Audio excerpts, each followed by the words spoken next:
안녕하세요. 건강지킴이 닥터 MBC 황인찬입니다. 질환에 관한 다양한 궁금증 여러분의 입장에서 꼼꼼하게 짚어드리겠습니다. 현대인들을 괴롭히는 질환 중 하나인 어지러움증은 누구나 겪을 수 있는 흔한 질환이라 방치하는 경우가 많습니다. 더구나 어지러움증이 지속될 경우 일상생활에 불편함이 계속되며 수면 장애 등 신경성 질환이 생길 수 있는데요. 그리고 뇌혈관 질환의 전조 증상으로 어지럼증이 발생할 수 있기 때문에 신경 검사를 통한 정확한 원인 진단이 중요합니다. 그래서 오늘은 익산병원 신경과 박선우 과장과 함께 어지럼증에 대해 자세히 알아보겠습니다. 65세 이상 고령층이 자주 병원을 찾는 원인 중 하나는 바로 어지럼증입니다. 더구나 고령층에서 발생하는 어지럼증은 젊은 연령대보다 원인이 더 복잡하고 다양하기 때문에 무심코 넘길 경우 더 좋지 않은 결과를 초래할 수 있습니다.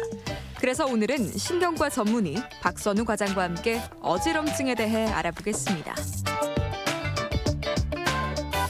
안녕하세요. 네.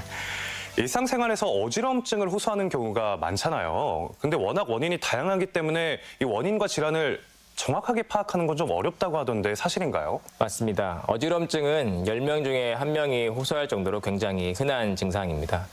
하지만 환자들은 진료실에서 모두 다 어지럽다, 같은 방식으로 표현을 하기 때문에 이 어지럼증의 원인이 무엇인지는 의사가 문진을 통해서 확인을 하게 됩니다. 어지럼증은 크게 분류하자면은 가장 흔하게는 앉았다 일어날 때 어지러운 현기증 같은 것들이 가장 흔하고, 그 다음으로는 이제 주변이 빙글빙글 도는 듯한 현훈, 그리고 또는 균형을 잡지 못하는 실조증, 이런 것들이 있을 수 있는데, 환자 이야기를 들어보고 진찰을 해보고 경우에 따라서는 필요한 검사를 통해서 이런 것들의 원인이 무엇인지 구분하는 것이 중요한 부분이 될 것 같습니다. 네, 같은 어지러움증이 아니라 다양한 원인이 있는 것을 파악하는 것이 무엇보다 중요하다는 생각이 드는데요. 그렇다면 우리 몸에서 균형 감각, 그러니까 어지러움을 느끼는 기관은 어떤 기관들이 담당하고 있나요? 나의 아저씨라는 드라마를 보셨는지 모르겠지만 거기서 이제 나오는 말이 이제 건축은 내력과 매력의 싸움이다. 뭐 인생도 비슷하다. 그런 이야기가 나오는데 어지럼증도 그와 크게 다르지 않습니다. 이제 우리 몸에서는 균형을 잡는데 첫 번째 눈, 그리고 두 번째 전정신경, 세 번째는 이제 관절의 감각 등을 통해서 균형을 잡게 됩니다. 외부에서 들어오는 자극들을 그 세 개의 감각기관이 적절하게 분석하고 그에 따라서 우리 몸의 자세 또는 눈의 움직임, 팔다리의 움직임을 면밀하게 조절할 수 있을 때 어지럼증을 느끼지 않게 되는데요. 이제 그런 기관 중에 한 가지라도 문제가 생긴다면 그때 이제 비로소 어지럼증을 느끼게 되고 그로 인해서 병원을 찾게 되는 것입니다. 네, 용어가 다소 생소한 부분들이 있습니다. 그럼 우선 관절 감각이 무엇인지부터 알아보면 좋을 것 같은데요. 아까 말씀드린 대로 우리 몸은 세 가지, 눈, 그리고 전정신경, 그리고 관절 감각 또는 뭐 체성 감각이라고도 하는데 이 세 가지를 통해서 정보를 받아들이게 됩니다. 근데 그 중에서도 눈 또는 전정기관은 사람들이 흔하게 들어본 부분이어서 익히 알고 있지만 이제 관절 감각 또는 체성 감각 같은 경우에는 처음 들어보신 분이 많을 겁니다. 네, 저도 익숙하지 않은 용어라요. 맞아요. 그러니까 체성 감각 또는 관절 감각이라는 거는 다리에서 올라오는 감각을 얘기하는 건데 우리가 눈으로 보지 않고도 눈을 감은 상태에서도 이 바닥이 기울어져 있는지 또는 뭐 평평한지 아니면 바닥이 딱딱한지 말랑말랑한지들을 누구나 다 잘 알 수 있습니다. 하지만 이런 관절 감각들의 저하가 생기면은 그런 분들은 바닥이 기울어져 있는지 바닥이 말랑말랑한지 단단한지들을 느끼지 못하기 때문에 이런 정보들의 불균형이 발생함으로써 어지러움을 느끼게 되는 것입니다. 네, 그렇다면 관절 감각에 문제가 있는지는 어떤 검사를 통해서 진단을 받을 수 있을까요? 일반적으로 진찰을 통해서 진료실에서 첫 번째로 확인을 하게 되는데요.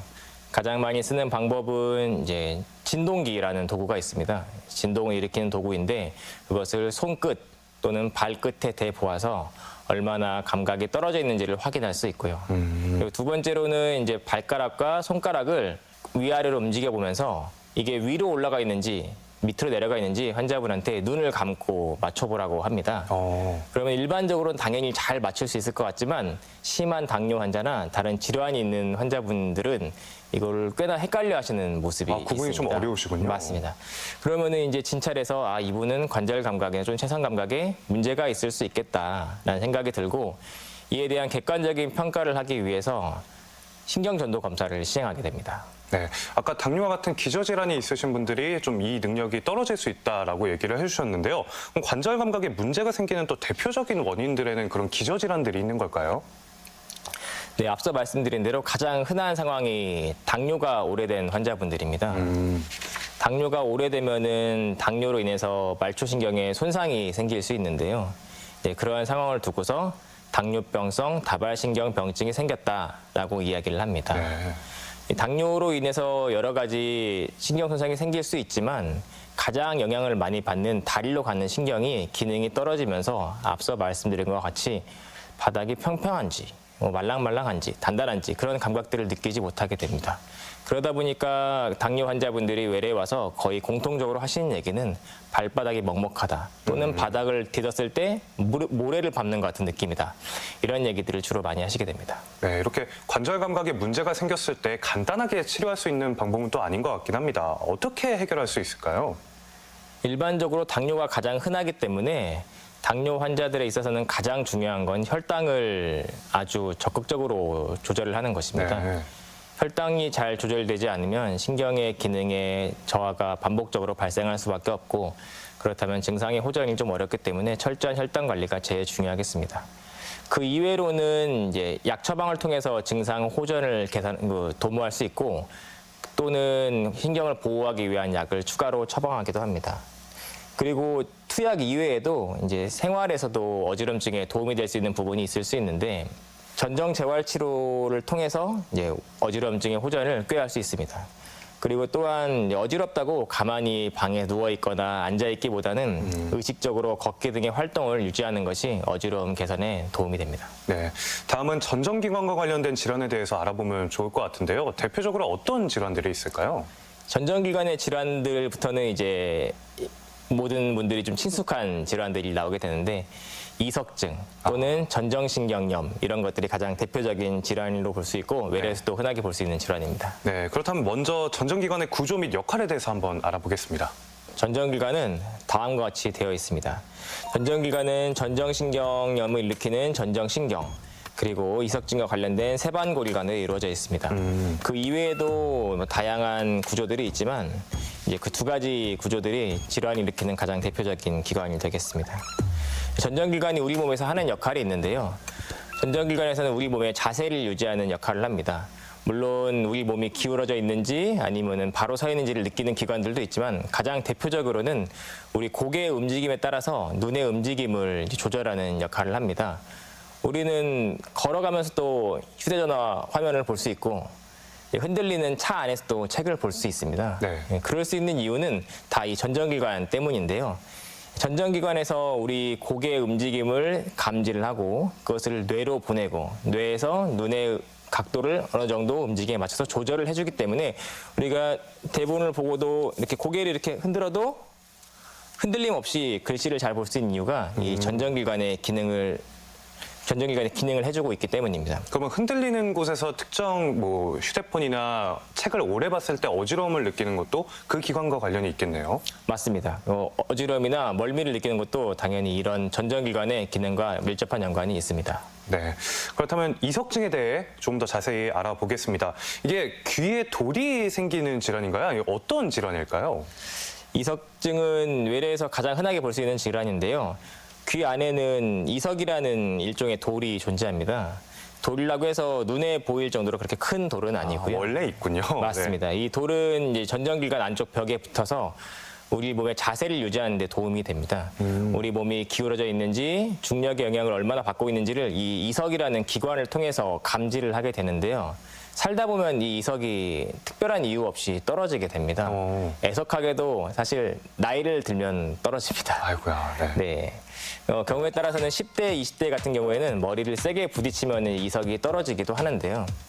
사실은 이제 떨어져 있다고 해서 바로 증상이 발생하는 건 아니고 이석이 바닥에 떨어져 있다가 우연한 기회에 세반고리관이라는 곳으로 이석이 들어가게 되면 이 세반고리관에서 이석이 움직일 때마다 또는 고개를 돌릴 때마다 굴러다니면서 세반고리관의 기능을 방해하게 되고 이때 어지러움을 느끼게 되게 됩니다. 원래는 도움이 되는 기관인데 오히려 방해가 되는 기관으로 바뀌는 거군요. 맞습니다. 네. 네. 그렇다면 이석증은 어떤 검사를 통해서 진단을 받을 수 있을까요? 아무래도 육안으로 보이지 않는 돌이다 보니까 다른 좀 특이한 검사 방법이 있을 것 같습니다. 맞습니다.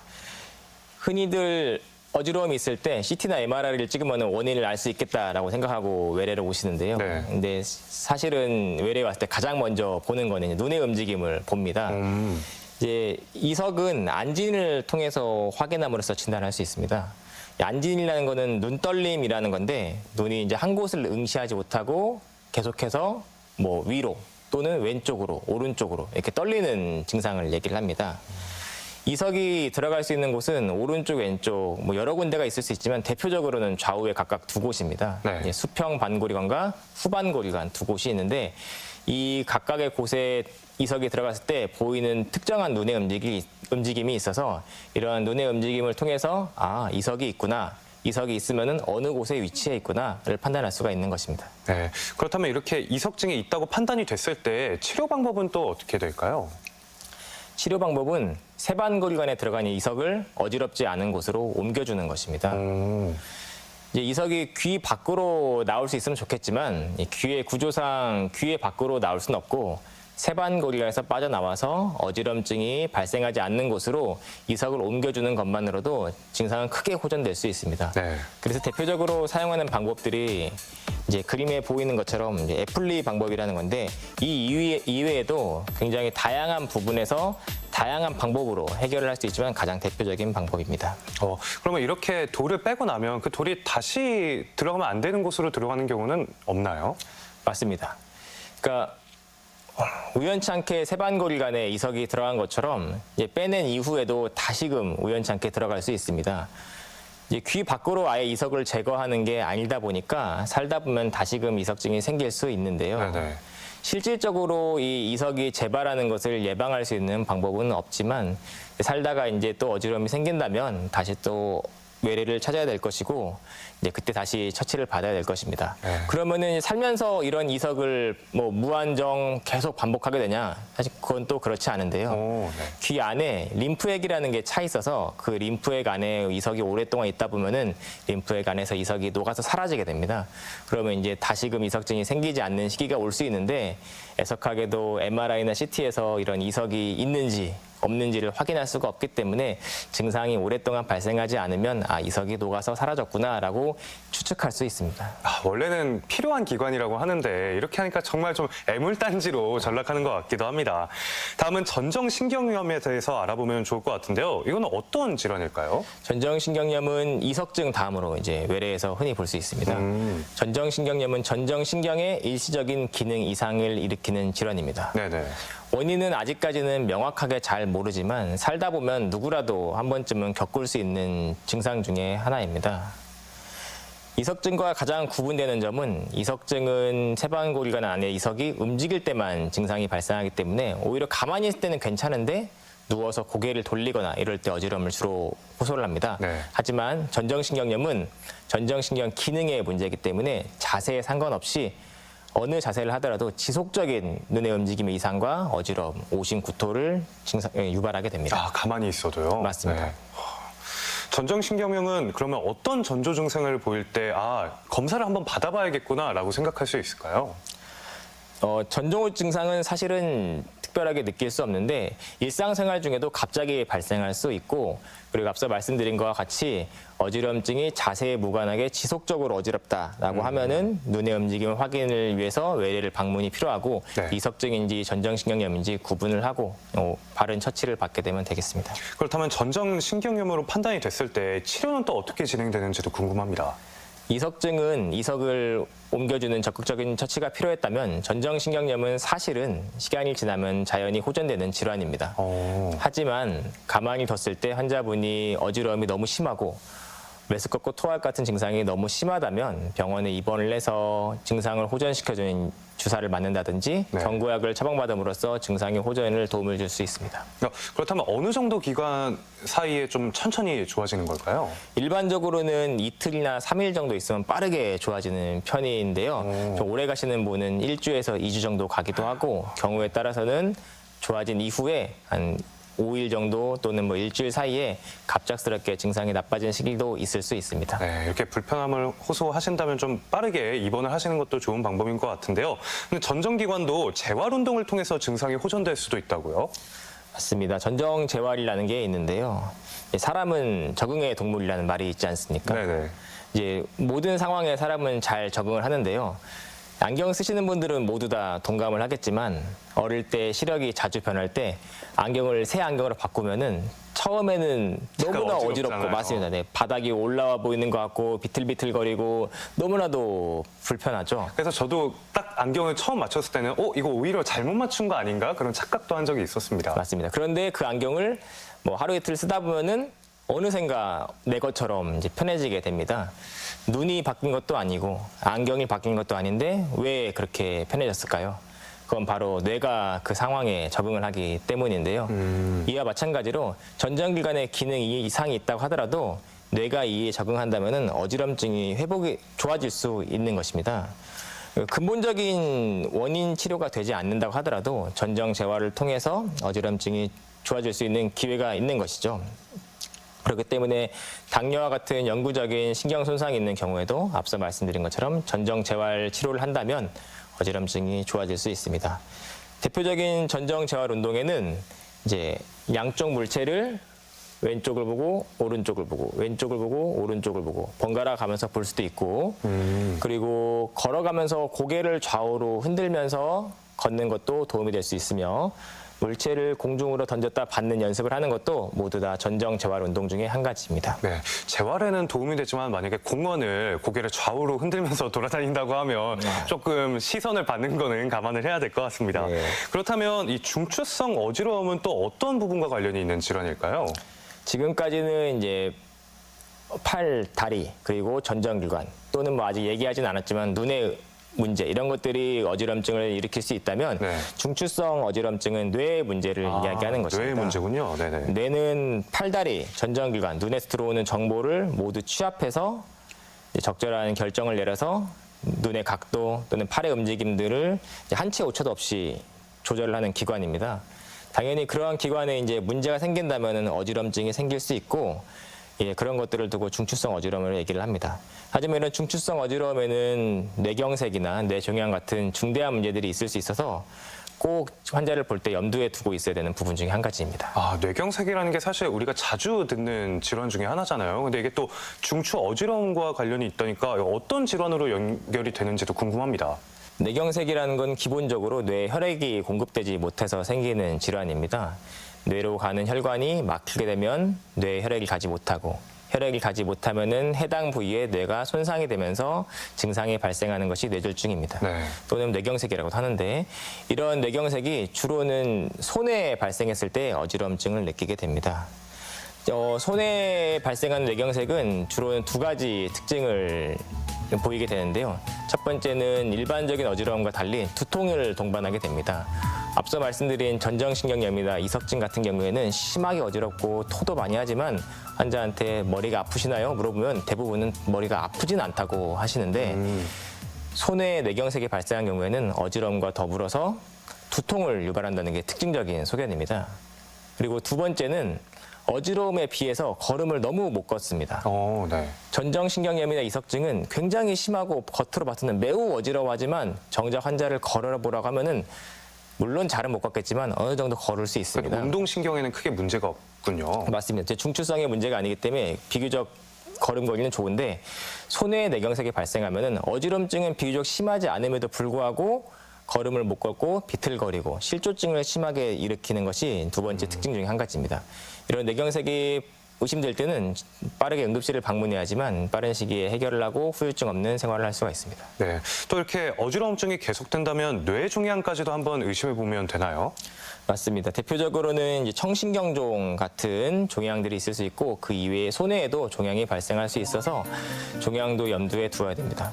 안진을 봤을 때 청신경종 같은 경우는 이석증과 좀 구분되는 양상의 안진을 볼 수 있어서 이제 진찰을 통해서 구분해 볼 수 있고 최종적으로는 MRI나 CT 같은 영상 검사가 필요합니다. 네, 그리고 어지러움증 하면 이거는 저도 좀 느꼈었는데요. 갑자기 일어나면 좀 시야가 까맣고 어지럽고 이런 기립성 저혈압을 겪으시는 분들이 많잖아요. 이건 또 어떻게 연관이 되어 있는 질환일까요? 기립성 저혈압도 흔한 어지럼증의 원인 중에 한 가지입니다. 특히나 5, 60대 남성분들, 이제 전립선 약을 드시는 분들이 흔하게 있을 수 있는데요. 네. 일반적으로 당연히 앉았다가 일어날 때 어지러운 건 있을 수 있습니다. 하지만 그러한 것들이 너무 심하게 느끼고 경우에 따라서는 심한 기립성 저혈압 때문에 실신이 발생하는 경우도 있습니다. 그래서 진료실에서는 누워서 혈압을 재고 서서 혈압을 재서 그 두 개의 혈압 차이가 20 또는 30 이상 나게 되면은 기립성 저혈압이 있다고 판단을 하게 되고 그 경우에는 적절한 처방을 통해서 증상의 호전을 꾀볼 수 있습니다. 네. 이 밖에도 기타 심리적인 문제들도 어지러움을 호소하는 데 또 영향을 끼친다고요? 네. 어지러움이 있다고 환자가 왔을 때 다방면으로 검사를 해도 이상이 없는 경우가 생각보다 흔하게 있습니다. 네. 그런 경우에는 환자의 심리적인 문제를 고려하지 않을 수 없는데요. 우울이라든지 주변 상황, 스트레스 같은 것들이 어지러움을 일으킬 수 있고 또는 불면 같은 부분도 어지럼증을 일으킬 수 있는 부분이라서 환자가 어떻게 생활하시는지 어떤 것들이 불편한지 요즘에 마음 상태는 어떤지 잘 주무시는지 이런 것들에 대한 면밀한 관찰도 필요합니다. 네. 마지막으로 시청자 여러분들께 당부 말씀 한번 부탁드리겠습니다. 다양한 어지럼증의 원인이 있는 만큼 어지럼증이 발생한다면 신경과를 찾아서 정확한 원인을 확인하고 균형 있는 삶을 하셨으면 좋겠습니다. 네, 감사합니다. 이 시간에는 신경과 전문의 박선우 과장과 함께 어지럼증에 대해 알아봤습니다. 과장님, 오늘 말씀 감사드립니다.